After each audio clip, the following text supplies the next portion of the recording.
আগের পর্বে আমরা দেখেছিলাম ভাইপো পৃথিবী হারিয়ে গেল মরু সাহারায় গাইতে গাইতে বর্ডারের ওপারে হারিয়ে যাচ্ছিল। সেই দিকে তাকিয়ে দেখছিলাম, তখন আমার হঠাৎ মনে পড়লো আমার মা ঠিকই বলে, তাহলে আমার গায়ে গন্ডারেরই চামড়া, কারণ এ বসন্তেও প্রেমের বাতাস আমার গায়ে লাগেনি। যাই হোক, ওপারে কি আছে সেটা দেখার জন্য আমি বাসের ওপর দিয়ে হেঁটে ওপারে গিয়ে পৌঁছালাম। ওপারে গিয়ে দেখতে পেলাম এক ঝুনঝুনো আলাকে, যে উপরে আগুন জ্বেলে নিচে ঝুনঝুনিতে চার্জ দিচ্ছিল। মুখের সামনে দাঁড়িয়ে সোনা মনা করে আদিক্ষেতা করায় একজোড়া চটি তাদের সোনাপোনায় ছুঁড়ে মারার সঠিক মুহূর্তের অপেক্ষা করতে দেখলাম এক বিবাগী বাচ্চুকে। তারপর মেলায় ঢুকেই দেখতে পেলাম এক জেঠু এমন একটা চাইনিজ প্রোডাক্ট বিক্রি করছিল, যেটার ওয়ালটা চায়না হলেও ভিতর থেকে সে কিন্তু খাঁটি ভারতীয়ই। গুড়ের জিলিপি বলে কোকাকোলাতে চুবিয়ে জিলিপি বিক্রি করা হচ্ছিল এক জায়গায়। জুতো পেটার হাত থেকে সেই যুগলকে বাঁচানোর জন্য আমাকে স্পেশালভাবে গার্ড দিয়ে সারা মেলা ঘোরাচ্ছিল ওরা। তারপর হঠাৎ দেখলাম মাঠের সাইডে একটা গ্রুপ বিয়ে বাড়িতে যাওয়ার জন্য মেকআপ করছে। জিজ্ঞেস করাতে বললো এখানে ওরা নাকি একটা বিয়ে বাড়ির ইনভিটেশনে এসছে, কিন্তু বিয়ে বাড়ি কমিটি থেকে জানিয়ে দেওয়া হয়েছিল 5টার আগে তাদের বিয়ে বাড়িতে ঢুকতে দেওয়া হবে না।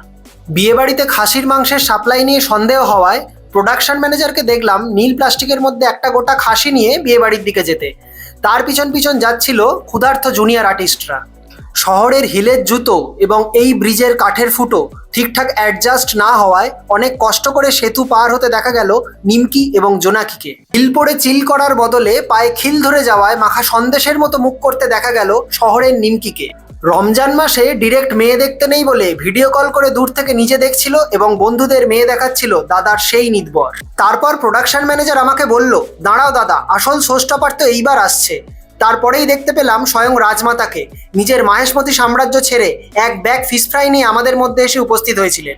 তারপর আমরা পৌঁছে গেলাম একটা ফিজিও সেন্টারে, যেটিকে বিয়েবাড়ির মতো করে সাজানো হয়েছিল, এবং ওখানে দেখলাম ডক্টর লাল নামের এক বামপন্থী ডাক্তার মানুষের শৌর্য বীর্য রক্ত পরীক্ষা করা ছাড়াও সায়ন এবং শুভর মাঝে বনানীর বধূবরণের ব্যবস্থা করেছেন। পাশেই কোনো এক বনের মধ্যে সায়ন এবং বনানীর ছবি দেখতে পাওয়া গেলেও শুভর কোনো হদিশ পাওয়া গেল না। নিচের কল নাও নাম্বারটা শুভর কিনা ট্রু কলারে সেটাই পরীক্ষা করছিল আমার সেই দাদা। ঝুল দোলনার একটা ভুল রডে বসে পিছনে খোঁচা খেয়ে পালিয়ে যেতে দেখা গেল নিমকিকে। ঝিকিমিকি লাইট ভর্তি বারান্দায় ভাইপোকে ছেড়ে দেওয়া হয়েছিল উপর থেকে নিশ্চিন্তে মেয়ে দেখার জন্য। প্রচন্ড খিদে পেয়ে যাওয়ায় জোম্যাটোতে বিরিয়ানি অর্ডার করে ডেলিভারি বয়ের অপেক্ষা করতে দেখা গেল প্রোডাকশন ম্যানেজারকে।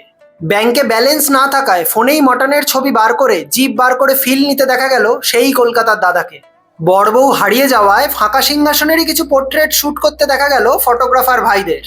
তারপর সবাই মিলে বেরিয়ে পড়লো রাস্তায় বড়বউ কোথায় লুকিয়ে আছে সেটা খুঁজে বের করার জন্য। পায়ে এবং পিছনে খোঁচা খাওয়ায় নিমকিকে নিদবরকে অবলম্বন করে হাঁটতে দেখা গেল। আর এদিকে এক সফটওয়্যার ডেভেলপারকে দেখতে পেলাম একজন এক্স আর্মি অফিসারের পেছনে টোকা মেরে বলে দিচ্ছিল যে তার মানিব্যাগে কত টাকা আছে। এরপর বিয়েবাড়িটা ফাঁকা পেয়ে আমি নিজের কিছু ক্লিপস নিয়ে নিচ্ছিলাম। স্বাদ ছিল বাসবো ভালো তোমায় কখনো পাই যদি, এই গানটায় রিলস বানানোর জন্য। আজ এটুকুই থাক, এরপর অন্তিম পর্বে আমরা বিয়েবাড়ির বরবউয়ের গল্প এবং বাড়ি ফেরার মুহূর্ত নিয়ে আলোচনা করব।